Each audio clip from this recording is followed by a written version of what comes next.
자, 오늘 시장에서 주목받은 뉴스 뼛속까지 파헤치는 시간입니다. 뉴스 정보 히든 10%. 첫 번째 뉴스입니다. 자, 지난해까지 침체됐던 유럽 자동차 시장이 7년 만에 회복세를 보이고 있습니다. 하지만 현대차는 오히려 부진한 모습을 보이고 있습니다. 그동안 침체됐던 유럽 시장에서 현대차는 상대적으로 강세를 보였었는데요. 지난 4월 작년 대비 매출 4.1% 줄어들었습니다. 올 들어 4월까지 누적 판매량도 또 유럽 시장 점유율도 모두 뒷걸음쳤는데요. 현대차는 문제의 원인을 판촉 경쟁에 뛰어들지 않기 때문으로 분석했습니다. 브라질 월드컵이 개막되면 공식 후원사인 현대 기아차의 유럽에서의 활약 기대해도 좋을까요?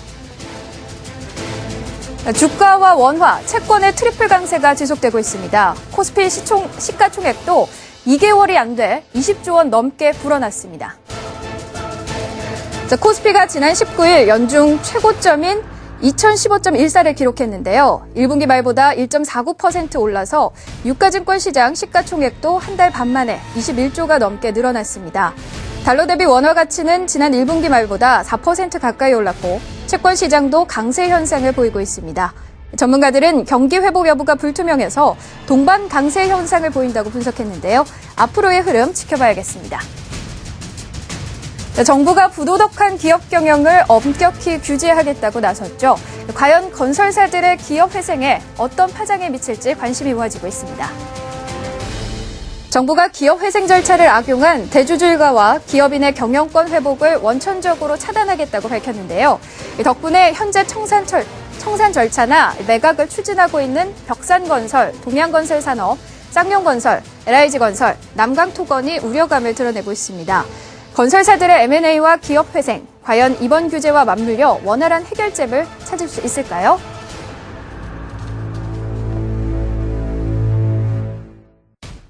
자, 그럼 오늘 뉴스 속에서 고수들의 과감하고 꼼꼼한 고강도 토크를 벌일 그 주제 공개합니다.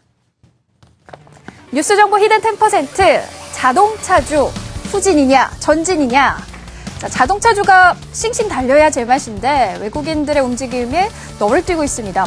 밀렸다 들어왔다 계속 불안정한 가운데 전반적으로 좀 주춤하는 분위기입니다. 현대모비스, 현대차와 또 기아차, 이 자동차 3인방이 $1 환율 부담으로 밀리고 있다 이런 얘기를 많이 듣는데 자동차주 우리나라는 수출에 주력하고 있기 때문에 환율에 굉장히 민감하게 반응을 합니다. 환율 하락에 따른 현재 자동차주의 흐름 어떤가요? 일단 환율은 좀 이따가 얘기를 또 본격적으로 할 테니까 들어오기 전에 시장 시가총액 상단부만 비중을 제가 한번 보고 들어왔어요. 전진이냐 후진이냐 여기에 대해서 정답은 시장이 알고 있겠죠. 시장 흐름에서 자유롭지 못한 기업입니다. 현대차 시가총액 얼마인지 아시나요? 현대차 시가총액이 순위로는 2위, 삼성전자 다음에 현대차죠. 시가총액 50조. 코스피 비중으로 따지면은 4.17%. 4위는 모비스, 시가총액 28조, 코스피 비중 2.35%. 9위가 기아차, 시가총액 24조, 코스피 비중 1.98%. 시가총액 최상단 종목들이죠. 이게 현대차 그룹인데 시장에 대해서 기대가 있으면은 빼고 갈 종목은 아닙니다. 그래서 제가 수급표를 누적으로 한번 봤어요. 올해 누적으로 2014년 외국인의 현대차 누적을 봤더니 314만 주 순매도. 금액으로 따지니까 6,800억이네요. 근데 기관들은 5천억을 샀더라고요. 기아차, 여기는 외국인들이 218만 주를 샀습니다. 돈으로 따지니까 1,800억. 기관들은 93억을 매수했네요. 모비스는 외국인들의 누적 순매도가 한 4,200억 정도 외국인들이 팔았고요. 기관들은 3,700억 받았네요. 여기서도 볼 수 있는 것처럼 연초 대비해서 선별적인 수급을 보여줬었던 기아차는 한 15% 정도 올랐습니다. 나머지 현대차 그리고 모비스는 별로 못 올랐더라고요. 수급적인 부분에서 자유롭지 않으니까 수급에 따른 시장 최근에 변동성 상당 부분 움직이잖아요. 그래서 그런 부분들을 제일 먼저 생각하고 환, 뭐 엔화, 뭐 이런 부분들이 그 다음 아닌가라는 생각이 드네요. 저도 뭐 약간은 좀 비슷한 의견인데요. 지금 GM 리콜이 어제 오늘 또 났죠. 240만 대 추가로 리콜이 나왔습니다. 예전 같았으면 이런 이야기가 나왔으면 한 번쯤 더 들썩일 수도 있을 만한 재료였음에도 불구하고 전혀 뭐 움직임이 없다는 거죠. 그리고 외국인들이 매수를 안 한다? 아닙니다. 매수도 안 하지만 매도도 안 합니다. 그러니까 제가 봤을 때는 뭐 기아차 같은 경우는 올해 좀 약 한 외국인이 920만 주 정도 유입이 됐는데 그럼에도 불구하고 상승률은 그렇게 좀 저조하다는 거죠. 그러니까 제가 봤을 때 이거는 네. 환율이다 무슨 뭐 내수 부진이다 이런 이유도 물론 있겠지만 첫 번째로는 수급이 이런 어떤 흐름을 보인다는 것은 관심이 없다는 겁니다. 지금 이 종목을 어떻게 좀 분석을 해서 앞으로의 성장성을 보고 수익성을 보고 한번 매수를 해봐야지라는 어떤 관심조차도 약간은 좀 시장에서 좀 약간 외면당한 거 아니겠냐라고 좀 생각을 해볼 수도 있는 부분이 있는 거고요. 그래서 제가 봤을 때는 이러한 어떤 그 환율이라든지 다른 어떤 부분을 생각을 해봐야 되겠지만 일단 시장에서는 지금 오로지 삼성에 올인하고 있는 모습이어서 약간 좀 뒤처지는 어떤 분위기도 좀 있는 것 같습니다. 네. 네. 일단 현대차에 걸었던 기대는 뭐 실망으로 바뀌었겠죠. 왜 그러냐면 신차 효과 계속해서 나타날 수밖에 없었을 것이다라고 했는데 신차 효과 요즘에 소나타 그다지 길거리에 신차 많이 못 봤습니다. 제네시스도 마찬가지고요. 그런데 의외로 그만큼 그랜저가 더 팔리더라라는 얘기가 있어요. 그래서 일단 현대차 실적 부진은 신차 효과 그러니까 주가 부진은 실적 부진이 아니라 주가 부진은 신차 효과가 그다지 톡톡하게 나오지 못했는데 향후에 나올 수 있느냐라는 문제죠. 그러니까 이런 신차 효과가 국내에서 먼저 판매가 됐고 이제 북미에서 판매가 될 텐데 나올 수 있느냐로 놓고 봤을 때 확인하고 가자 그런 부분이 좀 있는 것 같습니다. 그전에는 신차가 나온다라고 하면 한 분기 먼저 주가가 움직였는데 이제는 스탠스가 좀 바뀐 것 같습니다. 한 분기 먼저 안 움직이고 확인하고 가자. 특히 북미 성적표를 좀 기다리자라는 내용이 좀 있는 것 같습니다. 5월 15일서부터 이제 생산에 들어갔다라고 하니까 본격적으로 광고 나간 다음에 이제 월별로 소나타에 대한 신차 어느 정도 판매된지 판매량이 나올 텐데요. 그때 되면 주가가 따라가는 움직임이 좀 보여지지 않을까 그렇게 보여지고요. 그리고 아까 계속해서 이제 뒤에 말씀드린 환율 얘기 그런 부분들도 사실 신차 효과가 크다 그러면 덮어갈 수 있는데 그런 것도 아직 미지수다 그렇게 보여지는 것 같습니다. 하긴 예전에 현대 소나타면은 사실 볼륨카잖아요. 그렇죠. 최고의 볼륨카인데 네. 이제까지는 뭐 NF 때도 그렇고 YF 때도 그렇고 항상 시장 대비 아웃퍼폼 정도가 굉장히 컸었거든요. 근데 네. 이번에 유난히 LF는 그게 그렇죠. 없었던 것 같아요. 네. 근데 보다 보니까 요 생각도 한번 해봤는데 네. 요즘에 3천만 원대 수입차가 참 많아요. 쓸만한 것들이 많아요. 네. 그러니까 예를 들어서 닛산 알티마 같은 경우에 그러니까 3,500cc 모델을 보면은 제가 적어왔는데 3,750만 원. 그랜저 HG 5세대 그랜저가 이제 3,000cc 모델이 3,400만 원 정도 하고요. 330 모델이 4천만 원입니다. 그러면은 좀 젊은 친구들이 나는 그냥 수입차가 좋아. 그렇죠. 생각을 네. 한번 해보게 되죠. 네. 난 수입차가 좋아. 알티마 괜찮대. 또 봤더니 뭐 뉴스가 많이 나갔던데 소비자가 뽑은 가장 감동적인 중형 세단 2년 연속 1위 막 이런 게 나가더란 말이에요. 네. 그리고 실제로 입소문 보니까 알티마에 대해서 평도 괜찮은 것 같아요. 그래서 이런 부분들 너 뭐 살래? 알티마 3,500cc짜리 3,700만 원인데 야 그건 뭐 그랜저 5세대 그랜저 330 그거 너 4천 주고 살 거야? 뭐 이런 얘기들을 조금씩 아마 했었을 것 같아요. 그래서 요거 표 하나 볼까요? 국내 수입차 점유율 제가 표 하나 가져왔는데 요즘 길거리에서 수입차 좀 많이 보시죠. 특히 네. 강남 가면은 좀 국산차보다 외산차가 좀 더 많은 것 같은데 보시는 것처럼 지금 국산차 수입 점유율이 옛날에 소위 말해서 좀 어렵게 살 때는 BMW 한 대 지나가면 우와 이랬었거든요. 근데 지금은 그렇지 않습니다. 길거리에 너무 급격하게, 많죠. 네, 올라갔네요. 많이 올라왔어요. 네. 그래서 이런 부분들도 어느 정도 현대차가 과거만큼 안방에서 선전을 못했던 이유 뭐 그런 부분으로 설명이 될 것 같네요. 네. 자연스럽게 환율로 좀 넘어가는 것 같은데요. 네. 뭐 저 같은 경우에도 지점이 또 강남에 있다 보니까 운전하기가 겁납니다. 네. 사고 날까봐. 사고 나면 뭐 또 물어야 되니까. 뭐 농담이고 일단은 수입차가 많아졌다. 뭐 길바닥에 돌아다니는 거 많아졌죠. 근데 그만큼 이제 그 환율의 어떤 그런 영향도 좀 있지 않을까. 지금 우리가 원달러 환율을 계속적으로 1,020원이다, 1,030원이다 이야기를 하지만 보다도 좀 중요하게 생각을 해봐야 될 것은 또 원엔 환율이거든요. 지금 지금 100엔당 지금 1,000원이 밀린다고 하죠. 오늘 같은 경우에도 뭐 최근에 뭐 990원, 뭐 995원 뭐 찍고 이렇게 움직임이 좀 나타나고 있는데 결국에는 일본과의 경쟁 우위 뭐 당연한 뭐 말 아니겠습니까? 엔화는 약세고 원화는 강세다. 당연한 거죠. 기종은 똑같은데 하나는 좀 더 싸고 하나는 좀 더 비싸면 당연히 뭐 소나타 쪽보다는 IT말에 구입할 수 있는 여력이 있는 거겠죠. 막 그러한 점들도 우리가 좀 이야기를 좀 해봐야 될 것 같습니다. 그래서 원달러 환율 부담 외에도 얘기하신 것처럼 아베노믹스 영향이 있기 때문에 문제다라는 의견도 있습니다. 그래서 저희가 영상을 좀 준비했거든요. 보고 계속해서 얘기를 나눠보겠습니다. 자, 외국인들이 자동차 업종에 등을 돌리고 있습니다. 외국인은 올 들어 현대차, 현대모비스, 기아차 종목을 줄줄이 매도하고 있는데요. 자, 그 이유가 아베노믹스에 있다는 의견이 나왔습니다. 외국인들이 엔화 약세에 취약한 자동차주를 우선 내다 팔고 있다는 분석입니다. 자, 아베 총리가 발표할 새로운 성장 전략에 추가 부양책이 나올 가능성이 높다라는 건데요. 그래서 엔화 약세의 흐름은 가라앉지 않을 전망입니다. 하지만 환율 영향이 모든 상황을 설명할 수 없다는 지적도 나오고 있는데요. 도요타, 닛산, 폭스바겐 같은 글로벌 업체들이 공격적 전략을 내놓는 데 반해 우리의 자동차 시장은 미래 전략과 계획이 부족하다는 설명입니다. 이게 외국인들에게 소외받는 자동차주, 과연 엔화 약세가 문제인 걸까요? 네, 자 이렇게 전문가들이 크게 두 가지 의견으로 나눠지고 있습니다. 외국인이 자동차주로 외면하는 이유, 엔화 약세가 큰 원인이다 아니다. 어떻게 보시나요?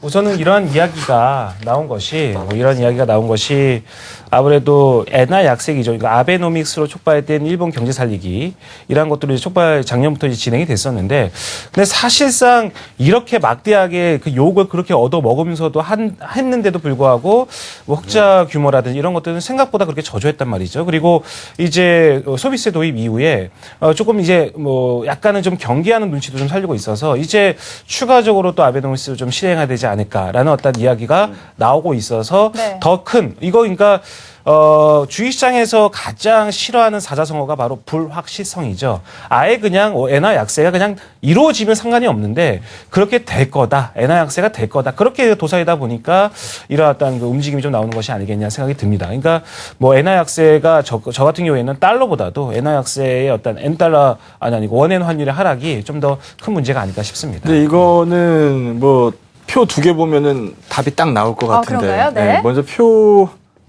현기차 수출 비중하고 원달러 환율 추이 한번 볼까요?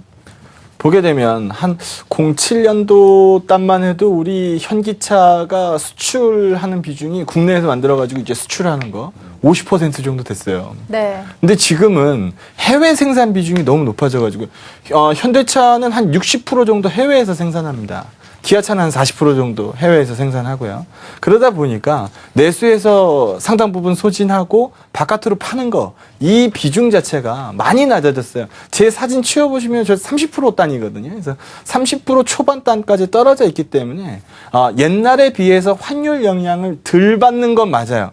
안 받는 건 아니죠. 네. 안 받는다고 얘기하면 안 돼요. 덜 받는 거죠. 그래서 요거 보면은 그래 뭐 옛날보단 낫겠다라는 얘기 하실 텐데 다음 페이지 한번 보시면 오늘 일본이 4월 무역 수지를 공개했죠. 지금 8천억 엔 정도 적자가 났는데 22개월 연속 적자입니다. 물론 J컵은 만들어지고 있어요. 그러니까 엔화 약세를 유발시켜서 수출을 커브를 만들어내고는 있는데 에너지 수입가가 워낙 비싸다 보니까 무역 수지가 계속 적자가 나는 거거든요. 저기서 한번 보게 되면 지금 들어오기 전에 보니까 엔달러 환율이 101엔이 뭐 살짝 깨졌던데. 네, 지금 그래프 빨간색이 네네. 엔화인 거죠? 지금 네. 고정 엔화 약세가 상당 부분 진행된 부분을 보여주고 있는 거죠. 그러면 우리가 계산하기로는 저 일본 완성차의 수출 비중이 막 치솟고 올라가는 거 생각하시는 것 같은데 실제로 그렇지 않죠. 일본도 해외 생산 비중이 상당히 높아요. 그러다 보니까 과도하게 이 엔화 쪽에 대해서 우리 현대차, 기아차가 슈플레이 쪽으로 갈 거다라고 생각하는 거는 조금 무리가 있을 수 있습니다. 그거 말고 환율 부분도 물론 영향이 있지만 다른 부분도 좀 찾아보자. 뭐 이렇게 접근을 하는 게 맞지 않나 싶네요. 네. 맞는 말씀을 해주셔서 맞는 말을 또 해야 되겠는데요. 예. 일단 그렇다 그러면 영업이익률 훼손이 좀 있었어야 돼요. 만약에 그렇다 그러면 환율 때문이라 그러면 1분기 때 영업이익률 훼손이 좀 있었어야 되는데 영업이익률 9%대를 보여줬거든요. 그렇다 그러면 부품업체들한테 대한 단가 인하로 영업이익을 끌어올렸거나 아니면은 환율에 대한 방어를 방금 전에 말씀하신 것처럼 했거나 둘 중에 하나인데 사실 두 가지 다 접목이 됩니다만 그래도 환에 대한 내성은 좀 가졌다라는 게 지금 시장의 일반적인 생각인 것 같습니다. 그런데 중요한 건 주가가 왜 이렇게 안 움직이냐라는 부분에 있어서 공장 캐파 증설에 대한 이슈가 계속 있거든요. 그러니까 중국에서 공장 캐파를 증설하게 되면 이제 사실은 초기 비용 투자가 이루어져야 되고 그런 초기 비용 투자에 대한 회피 이후에 다시 재접근 그런 관점도 좀 있는 것 같아요. 그리고 그 이후에 일단 터키에서는 유럽에서 방금 전에 초두에 말씀드렸던 유럽 시장을 노리고 터키에서는 10만 대 캐파 증설이 있을 것 같고 거기에 i30가 이제 생산이 될 것 같은데 그렇게 되면 현대차가 결국에는 시장 점유율 올라갈 거다라는 게 시장에서의 판단하는 내용인 것 같습니다. 그래서 일단 아까 말씀드렸듯이 신차 효과는 확인하고 넘어가자. 그리고 공장 캐파 증설도 역시 확인하고 넘어가자. 뭐 이런 분위기가 형성돼 있어서 주가는 지금 가지도 오르지도 내리지도 못하는 그런 박스권이고 그 다음에 환에 대해서도 사실 다들 방향은 공감하고 있잖아요.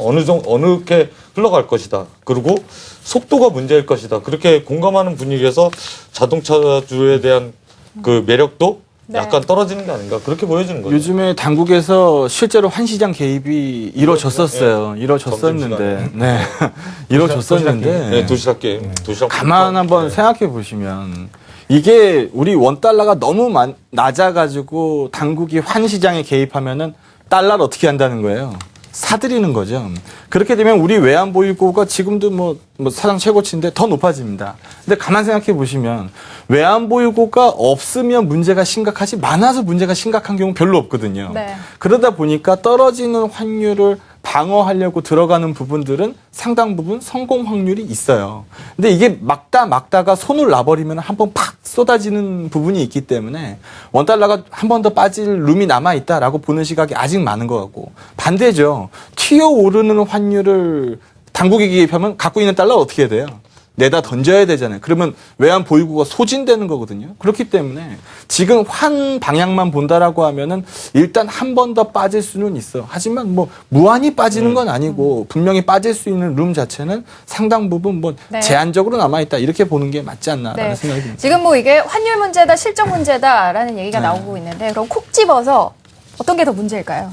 환율 문제다, 실적 문제다, 네. 무관심의 문제인 것 같습니다. 저 같은 경우에는 글쎄요, 그러니까 오늘 이 주제를 갖고 한번 얘기를 해봐야 되겠다라고 해가지고 골똘히 고민을 좀 해봤는데 모든 것은 주식과 그러니까 연관돼서 좀 말씀을 드리자면 저는 이제 제 스승한테 주식을 배울 때 모든 건 다 때가 있다라고 좀 배웠거든요. 네. 그러니까 다 때가 있는 겁니다. 뭐 IT주도 오를 때가 때가 있는 거고 다 때가 있는 거라고 보여지는데 지금 다 보시면은 실적 2013년 실적을 가만히 놓고 보면요, 현대차가 매출 87조, 영업이익 8.3조, 8조 3천억. 그러니까 지금 뭐 PER이 7.5, 뭐 7.3까지 내려가고 있는 모습이고요. 기아차는 매출 47조, 영업이익 3조, PR 5.95. 그래서 외국인이 좀 더 사는 건지 모르겠지만 밸류상에는 전혀 문제가 없습니다. 북밸류도 지금 보면은 1대 초반이거든요. 보면은 뭐 이거를 뭐 어떻게 펀드멘탈로 이해가 가는 겁니까? 전혀 이해가 안 가는 거고요. 그리고 환율의 어떤 문제도 지금 뭐 우리 이기택 이사님께서도 말씀해 주셨듯이 잘 방어를 해 놓고 있는, 방어 전선을 잘 구축을 해 놓은 것 같아요. 그래서 예전과는 좀 사뭇 다른 어떤 환율에 대한 민감도 이런 것도 지금 진행이 되고 있기 때문에 사실상 지금 같은 경우에는 제가 봤을 때는 무관심인 것 같아요. 그래서 이런 어떤 때에 뭐 지금은 사실상 지금 IT 부품주 내다 팔아서 삼성그룹도 사기에도 바빠 죽겠는데 지금 이거를 연구를 해가지고 이러기가 좀 시간적인 그리고 돈만 어떤 자금적인 네. 여유가 없다는 거겠죠. 그래서 그런 좀 생각이 좀 듭니다. 네. 그 아까 전에 서두에 브라질 월드컵 이야기가 나와서 네네. 예, 그 맞습니다. 질문이 있으신지 네. 예, 아직 자동차주가 살아날 또 모멘텀들이 얘기가 되고 있잖아요. 네. 제가 정리를 해봤는데 보고 얘기를 나눠볼게요. 자, 자동차주 모멘텀입니다. 뭐 현대차 하반기 신차 출시로 유럽 시장 공략, 10일 뒤 부산 모터쇼 예정, 브라질 월드컵 개막, 월드컵 공식 후원사의 현대 기아차의 이미지가 좀 제고될 것이다. 이런 얘기가 되고 있는데 긍정적으로 작용할 만한가요? 일단 브라질 월드컵 저 내용 때문에 잠깐 여쭤본 거였었는데요. 일단 브라질에서는 MS가 5% 정도 돼요. 그리고 지금 시장 점유율 5%에서 이제 네. 저기에 광고를 한다라고 그러면 MS가 예. 뭔가요? 네. 마켓 시어를 얘기하는 거죠. 아, 예. 네. 그러니까 시장 점유율을 얘기하는 겁니다. 그래서 그렇다라고 하면 5% 정도 시장 점유율인데 이번 월드컵 특수를 노리고 현대차, 기아차가 올라갈 수 있느냐라는 부분입니다. 예전에 한번 그걸 떠올리시는 것 같아요. 이런 걸 자꾸 이슈화하고 싶어 하는 분들이 미국에서 미식축구 할 때 소나타 광고가 나타났었죠. 그런데 그때는 소나타 광고 때문에 소나타가 많이 팔린 게 아니었고요.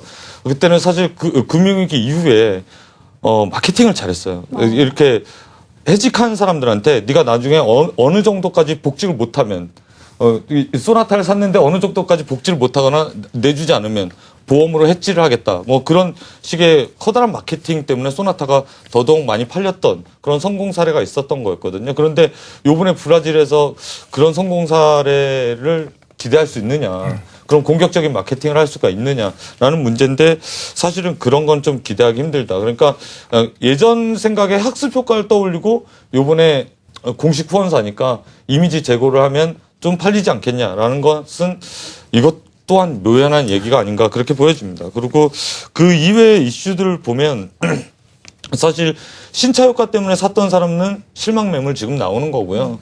왜냐하면 국내에서 이런 얘기 계속 있잖아요. 뭐 조심스럽습니다만 국내에서 영업이익률 높은데 해외에서는 영업이익률 낮고 해외차 사이트 가보면 가격 비교 되잖아요. 국내에서는 얼마에 팔고 해외에서는 얼마에 판다. 그러면은 국내에서 사는 소비자 입장에서는 상대적인 박탈감이 있는 거거든요. 그리고 이제 어느 정도까지 애국심에 호소하죠. 국산차를 타자, 국산차를 타자. 그런데 내가 공무원이 아닌 이상 그럴 필요가 있나. 그런 생각까지 하시잖아요. 보통 보면. 그래서 그런 것들이 점차적으로 아까 전에 그 그래프 정말 좋으신 그래프인데 외산차가 그래서 그런 것들이 상대적인 박탈감 때문에 더 팔리는 게 아닌가. 그런데 현대차, 기아차는 또 내수를 놓치고 얘기할 수는 없거든요. 네. 그런 부분들이 겹쳐진 게 아닌가 그렇게 보여집니다. 네, 일단 신차 때문에 뭐 실망했다라는 부분이 있으면 그건 뭐 뚜껑을 좀 더 열어봐야 되는 네. 거고 네. 이제 기아차도 3분기에 이제 저 뭐였죠? 소렌토요? 네, 소렌토. 네. 소렌토가 볼륨카니까 네. 소렌토 출시하고 나서 내년에는 또 K5 신형 이제 뉴 K5가 나오고 이런 부분들이 쭉쭉쭉 이어지니까 잘 되겠지. 아까 전에 박병 차장님이 얘기한 것처럼 싸잖아. 뭐 기아차 밸류 6배도 안 되는데 장사 잘 하고 있거든요. 근데 지금 만약에 객장에 손님이 왔다. 근데 손님이 왔는데 내가 지금 현대차 기아차를 많이 손해보고 있습니다라는 사람이 왔을 때 우리가 뭐라고 상담할 거냐. 일단 좀 뭐 기다려 보셔야 될 것 같은데 이런 얘기들을 많이 할 거라는 네. 거죠. 그래서 그 얘기 어떻게 할 수 있는 거냐. 자료 한번 보시면은 지금 현대차, 기아차 그 리테일 부분 US 점유율하고 중국 점유율 한번 보시게 되면 깜짝 놀라는 표가 하나 나올 텐데 네. 현대차 그룹이 4월 달에 미국 시장에서 한 12만 대 팔았어요. 네. 맨 왼쪽 그래프인가요? 네, 맨 왼쪽 리테일 온 US 써 있죠. 그리고 중간에는 유럽 시장에서 매각진데 현기차가 둘이 합쳐서 한 7만 대 정도 될 것 같네요. 중국 리테일 온 차이나 보시게 되면은 네. 맨 오른쪽이요. 네. 저기 14만 3천 대예요. 미국이 더 클 것 같죠. 네. 왠지 중국이 더 큰 시장이에요. 중국에서 현기차의 점유율이 8.9%, 미국에서는 8.6%. 우리 솔직히 까놓고 얘기하죠. 우리 정 회장님 정말 운 좋은 분 아닙니까? 금융위기 딱 터지고 나가지고 사람들이 작은 차 수요를 할 때 도요다가 딱 문제가 생겼어요. 그리고 토네이도가 지나가는데 현기차 공장만 피해서 그러네요. 토네이도가 네. 지나가요. 뭐 이런 부분들이니까 이제까지는 운도 사실 많이 좋았었던 것 같아요. 쓰나미요. 네, 그래서 여기서 보게 되면은 뭐 상당 부분 장사도 잘하고 있는 건 사실이거든요. 그래서 아까 전에 얘기한 게 사실 솔직한 표현이죠. 물려 있는데 어떻게 할까요? 뭐 장사 잘 하고 있고 밸류도 싸고 다 좋은데 관심이 좀 없네요. 기다려 보시죠. 이런 얘기밖에 못 하는 거. 이게 지금 좀 답답한 상황 아닌가라는 네. 생각입니다. 뭐 가격이나 뭐 밸류 면에서 나쁘지 않다라는 건데 매력적이다라고까지 얘기할 수 있을까요? 매력적이라는 거는 네. 해석하기 나름인데 예를 들어서 정말 비싸, 주식이 비싸. 근데 성장성이 좋아. 이것도 매력적일 수 있어요. 네. 주식이 참 못 가. 근데 참 싸. 그때는 의심해 보는 게 싼 게 비지떡인 뭐 안 좋은 게 있으니까 싸겠지. 이렇게 생각할 수도 있지만 이 현기차가 시총 하단부가 아니지 않습니까? 시총 최상단부 종목들인데 뭐 끝도 없이 늘릴 리는 없겠죠. 그래서 이 정도 밸류권에 이 정도 영업이면 삼성전자, 현대차의 예상 EPS가 32,000원이에요. 10배만 줘도 32만 원입니다. 기아차 EPS 예상되는 건 10,000원이에요. 10배만 줘도 10만 원이에요. 지금 주가 대비해서 업사이드를 크게 보는 친구들도 많다라는 거죠. 그래서 야, 안 되니까 뭐 접어. 뭐 이런 생각보다는 뭐 다 박병호 차장 얘기처럼 다 때가 있으니까 뭐 그 때가 올 때까지 한 템포 좀 눌러보는 전략. 이런 그 것도 때를 한번 필요하지 않나. 볼까요? 그러면 저도 그 준비한 자료가 하나 있는데 한번 때를 한번 보겠습니다. 네. 예전에 제가 공부할 때 한번 잘 써먹던 자료였는데 한번 제가 만들어서 한번 가지고 나왔거든요. 네. 그럼 그림을 한번 보시죠. 자료 제목이 어떤 건가요? 네. 그 순환, 사이클별 어떤 종목별 움직임. 그러니까 제가 드린 그림 하나밖에 없습니다. 예.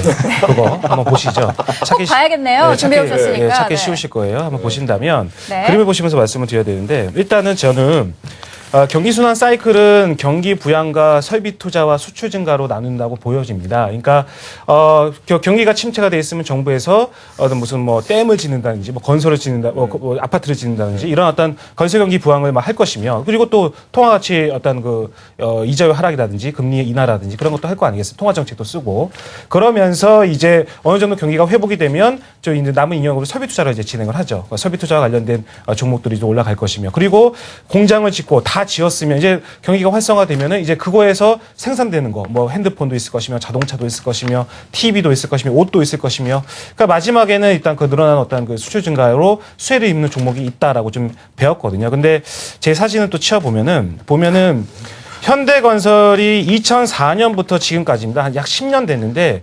현대건설이 당시 2004년부터 약 한 3년 동안 10,000원짜리가 10만 원이 갔습니다. 근데 그때 갈 때는 LG화학이나 삼성전자, 그러니까 설비 투자와 관련된 종목, 수출 증가 관련된 종목들은 거의 제자리 걸음이었거든요. 근데 2009년 이제 그 리만 브러스 사태를 지나고 나서는 이제 그 설비 투자와 관련된 종목들, LG화학이 그때 당시에 10만 원짜리가 55만 원이 갔었거든요. 그때 설비 투자와 관련된 이때 LG화학뿐만이 아니었죠. 이때 물론 뭐 차화정 그래서 뭐 또 한참 그런 어떤 유행도 좀 있었지만 롯데케미칼을 집어넣어도 되고 어떤 화학업종 뭐 철강업종은 다 집어넣어도 상관이 없습니다. 그리고 그때는 근데 현대건설이나 건설주는 제자리 걸음이었단 말이죠. 근데 그 이후에 LG화학이나 현대건설 꺾이면서 삼성전자가 그 유명한 삼성전자가 70만 원짜리가 140만 원이 가는 일단 그 귀여움을 토했죠.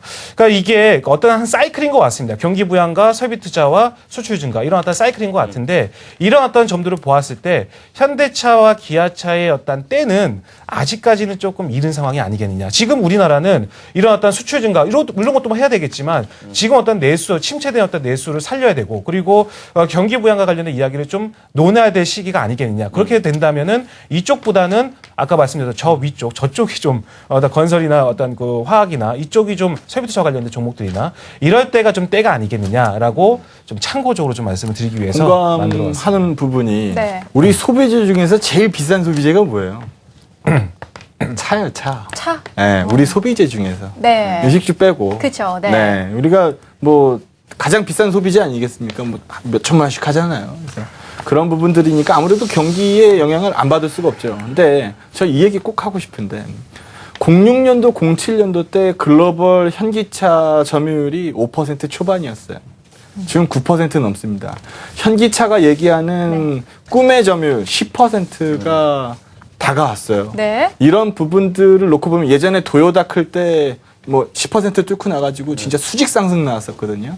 그런 부분들도 꿈은 있으니까 뭐 보유하고 있는 사람들 입장에서는 야 그래도 나중에 현기차가 대한민국 먹여 살릴 수도 있어 라는 기대감을 버릴 수는 없지 않느냐라는 부분 얘기하고 싶습니다.